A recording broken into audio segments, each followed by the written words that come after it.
I've spent 6 months practicing with a Ferrari 296 GT3 in just one track, trying to match top-tier driver's lap time. Now that I have finally reached this goal, it's time for me to see if all my solo practicing has had any effect when I'm racing other people. My next goal is to reach 5,000 iRating, and I'm starting with 1,850. We'll get there one step at a time. Alright, so we're back in iRacing and it's time to race. The race that I was gonna go for was in the Ferrari Challenge in the track Lime Rock. I did have an option to race in the previous track because that week wasn't over yet, but I decided not to because... yeah. Anyways, so I just spent these few days before the week started just to practice in Lime Rock because I didn't even know the track at all. I needed to learn the racing lines, I needed to learn the corners really, but that was pretty simple to do. I also compared my lap time to some other fast drivers just to know where I am. My lap times were looking pretty good. Not the best, but not the worst either. And when it came to actually racing with these other people, I had some ups and downs. And that was mostly due to the stress, because it's easier when I'm alone, practicing at my own pace, but actually seeing other cars in the same track at the same time, even in practice sessions, initially I was a little bit nervous. I did practice some overtaking though, just to be more prepared in the races. Things went well, no crashes, a bit of context here and there, but nothing too major. But when it came to my first race, it was really stressful. I'm just going to show you a couple of highlights for that. In qualifying, I was really stressed, but I managed to do a pretty good lap, and I managed to do P1. That was my first race. And during the race, again, I was really nervous, especially in the first lap, that everybody was all bunched together.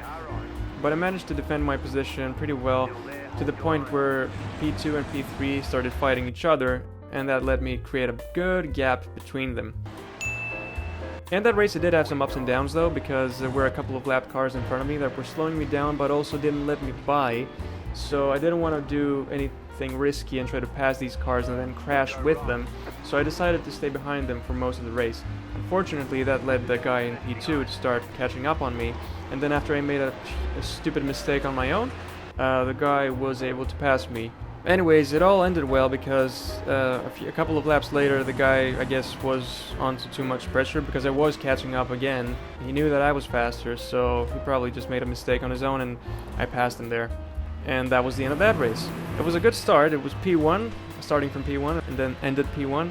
But I knew that wasn't the top split, so I knew that I had a long road ahead of me. Funnily enough, in my next race, I was in the top split, and that really caught me off guard, especially in qualifying, because going from being P1 and then seeing way faster lap time than you before you even finish your lap, that caught me extremely off guard, and I did a couple of mistakes during my qualifying lap just because I was focusing on the number, the time that the other driver did. All those things are things that I need to work on really.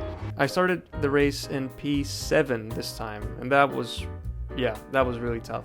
A thing here in the race that I do want to note was the start. It really caught me off guard. I thought I needed to wait until a green flag was waved, but as soon as the first place driver starts, you go. So that's how I lost one position in the start. I didn't really I wasn't really expecting that, so I ended up losing a position there.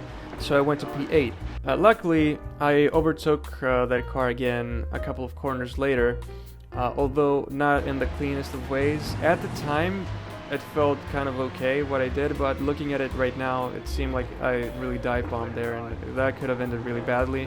So yeah, I'll have to avoid that moving forward. Other than that, the race went pretty smoothly. I stayed in P7 with no major issues, except in one time where I started to try to implement some other racing lines that the front guys were doing, thinking that maybe I could make up some time there, but that caused me to spin out.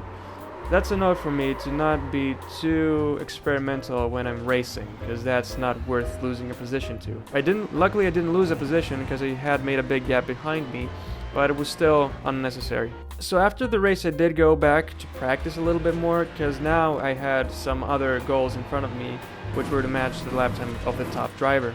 I didn't really manage to do that though, although I did try a couple of new things that I've never tried before, like braking way later in turn 1 and seeing if that helps. Barely. It was just a different type of driving approach. I didn't really see any improvement. The sector times would remain basically the same. Either I brake earlier or later, that corner. And honestly, I gotta say I wasn't really in the proper mindset at that point. And throughout the next few races, that mindset kept on making me do not ideal laps. But in the next race again, I was on the second split, so it was kind of easy to maintain P1 again. This was the least dramatic race of all that I've done so far. It was just a good, clean start. I wasn't feeling any pressure from the drivers behind me, and no lap cars in front of me that were blocking me at all. So it was a very easy P1 from start to finish. And at that point, my stress started to get much less, and in my next race I actually went P4 this time, and that was a top split, so that was really good. So what I had in mind this time around was to just try to follow the guys in front, just to keep up with them, even if I don't pass them, just to have the same pace as these guys. If an opportunity arises, of course I'm gonna pass them, but mostly just try to learn what these guys are doing. That went well in just 2 corners, but then I did a mistake. Well, not really a mistake, just my approach to that corner was bad. So immediately I lost a bit of time just from that corner. And then I did a really big mistake, went really wide in the final corner before the straight, and that caused the car behind me to pass me with ease. That was a really bad move for me, and I don't want to do that ever again. After a while, I just got used to one specific pace, and I didn't really try to push that much because I was really scared of having that spin out like last time with the top split. So I didn't really fight for anything. I was just staying consistent. I wasn't learning anything. I was just driving for the sake of driving until I finished this race. But then a car behind me started pushing me, and in my mind at that point I was thinking maybe if I let him by, he can fight the guy in front of me, and then I can pass them both, or maybe I can just pick up the pace again there. So I didn't really fight for that position. I let him by. But the stupid thing that I did there was didn't notice how much time was left in the race. So I just let him by, and then 2 laps later the race was over. So I just lost the place for nothing there. I should have defended really.